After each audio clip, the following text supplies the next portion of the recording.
আজকে আমি যে লিগ্যাল নোটিশটি করেছি এই লিগ্যাল নোটিশটি হচ্ছে স্পেসিফিক্যালি আপনারা অনেকেই ওনাকে চিনবেন, রুবায়াত ফাতেমা তন্নি, যিনি সানভিজ বাই তন্নি নামে একটি পেজ পরিচালনা করেন এবং অনলাইনের মাধ্যমে ব্যবসা পরিচালনা করেন।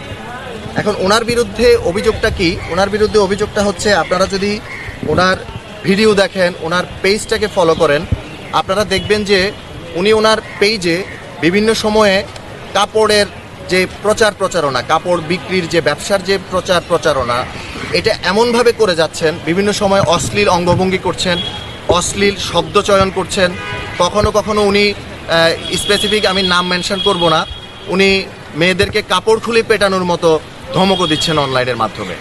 এখন বিষয়টা হচ্ছে, ভাই, এইভাবে যদি ই কমার্স ব্যবসাটাকে এইভাবে অশ্লীলতার মধ্যে পরিপূর্ণ করে ফেলা হয়, তাহলে আমাদের এই জাতির এই সোশ্যাল মিডিয়া ব্যবহারকারী মানুষের ভবিষ্যৎটা কি? ওরা এখান থেকে কি শিখবে?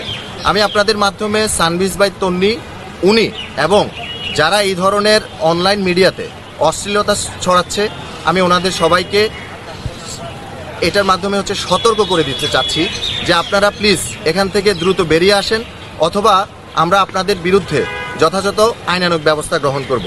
এবং এই যে জাতীয় ডিজিটাল কমার্স নীতিমালা 2018-এর 3-8 অনুসারে ডিজিটাল কমার্স প্রমোশনের দায়িত্ব বাণিজ্য মন্ত্রণালয় এবং তথ্য ও যোগাযোগ প্রযুক্তি বিভাগ এবং সংশ্লিষ্ট সকল স্টেক হোল্ডারের একটা দায়বদ্ধতা রয়েছে, এবং জনসচেতনতা সৃষ্টির জন্য বাণিজ্য মন্ত্রণালয় এবং তথ্য ও যোগাযোগ প্রযুক্তি বিভাগ সহ সংশ্লিষ্ট যে সকল বিভাগ রয়েছে, ওনাদের কিছু নীতিমালা রয়েছে এবং কিছু নিয়ম রয়েছে।